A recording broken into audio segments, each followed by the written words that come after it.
Chapter 5.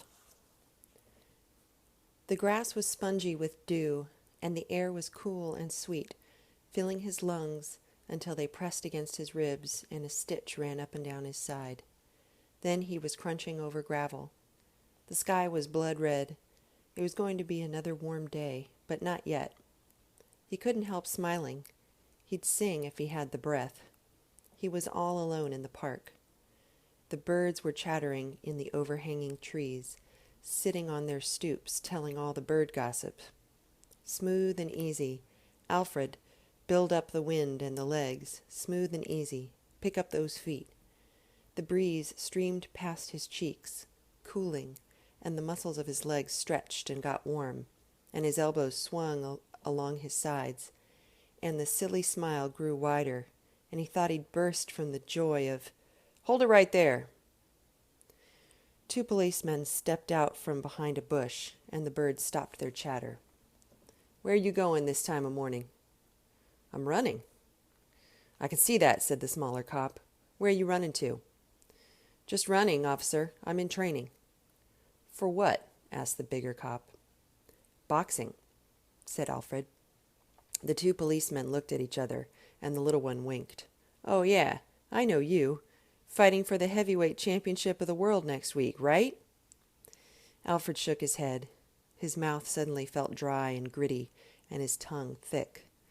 "Just starting." "Who's your manager?" "Mr. Donatelli." The big cop nodded. "I've heard of him. Had 3 champions, 2 at the same time, I think. What's your name, boy?" "Alfred Brooks." "Okay, Al, you keep training. We'll look for your picture in the papers." They laughed and disappeared back into the bushes. The spring was out of his step, and suddenly the stitch seemed unbearable, and he could hear cars moving through the park. Gas fumes. That's enough for today, he thought, knowing it wasn't, and he slowed down again and started trudging back to the apartment. The good feeling was gone. His sneakers felt heavy, as if they were filled with water.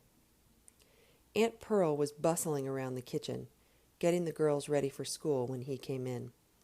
"Alfred, where you been? Are you just getting in now? You been out all night?" "Took a walk." "A walk?" Sandra saved him, screaming that Paula had hidden her hair ribbons.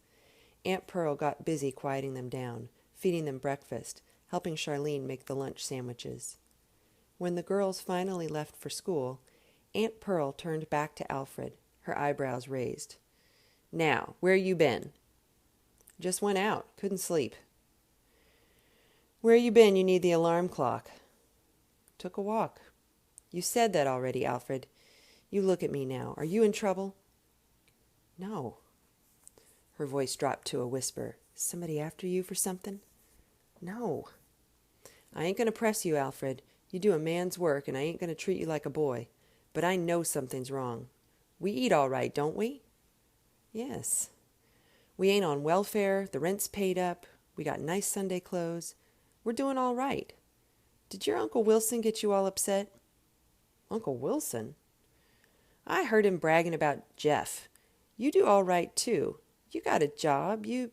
Big job. Alfred, be glad you're working. Streets are full of men hanging around, waiting for trouble." "I'm going to be somebody," he said, feeling his throat tighten up again. She surrounded him with her soft arms. "You somebody right now, Alfred. A good, God-fearing boy. Minds his aunt, helps. Somebody special," he said, pulling away. She dropped her arms and took a step back, peering up into his face. "How you mean, Alfred?" He shrugged. "Some way." "Alfred," she whispered, "you weren't really fixing to go with James that night." "Alfred!" She was still calling his name as he ran out the door. Lou Epstein, the oldest, shortest, and baldest of the 3 Epstein brothers, barely looked up from the cash register when Alfred entered the store. "I want to talk to you," he said. He signaled to Jake, the middle brother, to take over the cash register. He led Alfred back to the storeroom. Ben, the youngest brother, was licking a black crayon and marking prices on soap flake boxes when they walked in. Lou jerked his bald head, and Ben left the room. "Some boys tried to break into the store Friday night. You hear about it?" No. That friend of yours, James Mosley. The police caught him. Put him in jail over the weekend. There was a long silence, and Alfred studied the green vegetable stains on Lou's apron. What are they going to do with him? They'll probably let him go on probation. First offense, and nothing was stolen. You didn't even hear about it? I heard something. You heard something. Lou rubbed his pale scalp. You heard maybe who the other boys were? Alfred shook his head and lowered his eyes to Lou's shoes. They were worn and cracked, with holes for Lou's bunions. You're a good boy, Alfred. We all think you're a good boy. I told the police not to bother you. But sometimes it's hard to... Well, we trust you, but for your own sake, there's no point tempting fate. You understand. Alfred shook his head again, and Lou shrugged his thin shoulders. We'll see. We'll see. Okay, after you get done sweeping up, help Ben with the new crates. He went back to the cash register. They said very little through the morning. Jake kept shooting glances at Alfred out the corner of his eye.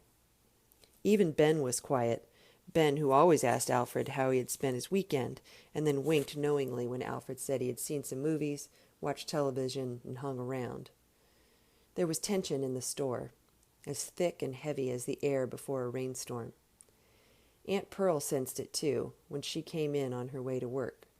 She didn't say anything about Alfred's leaving without breakfast or forgetting his lunch. She just put the paper bag on the counter and walked out, frowning. He ate in the back of the store, alone, chewing sandwiches that tasted like cardboard in his dry mouth. The Epsteins always let him take soda or milk and a piece of fruit. But today he felt too uncomfortable to pick out the rest of his lunch. The afternoon was hot. Flies buzzed in through the door, landing on the open watermelons and the sweet corn, climbing up the sweating pickle barrel. 2 heavy-set white men, perspiring through their summer suits, came in and whispered with Jake and Lou. They looked like detectives to Alfred. One of them wrote something in a black leather notebook, nodded, and then snapped it shut. We'll stay in touch, Lou. Bet you're glad now you took our advice on that new alarm. There was plenty of work to do, and he could pretend to concentrate hard on peeling the rotten leaves off of cabbages or sponging the spilt milk from the refrigerator floor. He was arranging the fruit in the front window, half watching Lonnie, the 60-year-old delivery boy, park his bicycle, when he first saw James. The round face, swollen and grim, was framed between hand-printed window signs advertising the week's special sales. Hey, Alfred called, starting toward the door. He stopped at the cold, hard look in James's eyes. James turned and swaggered away, like Major. At 2:45, Lou Epstein banged open the lower cash drawer and counted the big bills into a brown envelope. Alfred went to the back to wash his hands, while Lou filled out the deposit slip. When he came out, Jake was stuffing the envelope into a pocket. Sure, thought Alfred. Now I understand about no point tempting fate. They don't even trust me to go to the bank anymore. There was little to do in the late afternoon. Alfred swept and re-swept the dark wooden floor just to keep moving, his head down, avoiding the Epstein's sad, distrustful looks. He kept remembering how good he had felt in the park, jogging over the gravel, the wind in his face, his muscles heating up. Hold it right there, said the cop. He kept seeing James's face on the wooden floor, cold eyes in a swollen face. He swept his way into the back room, jamming the straw broom into nooks and crannies he had already swept clean. The tiny wires of the new burglar alarm snaked along the molding of the back door, and for an instant he thought of sweeping them loose. One good hard swipe should do it. Come back at night. Get in the back. Wait until next Friday when there would be a lot of money in the register. Come back with James. Then he'd know I didn't purposely let him walk into a trap. He swept his way out among the shelves. Can't do it. Maybe never be able to do anything but sweep up this crummy store.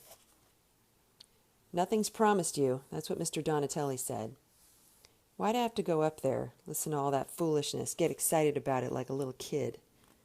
Glad nobody but those cops saw me running this morning. That was foolishness, too. Hold it right there, said the cop. Slave, said Major. Good boy, said Lou. Alfred felt in his pocket. Enough for a nice dark movie, he thought. Sit and watch it forever. Hey, Alfred. He looked up, startled. Henry. What time you coming by? Where? He stared at the ever-grinning face peering in through the door. The gym. Jim? Yeah, Mr. Donatelli said you was up Saturday night. He asked me about you. What you tell him? Gotta run. See you later. Henry. But he was gone.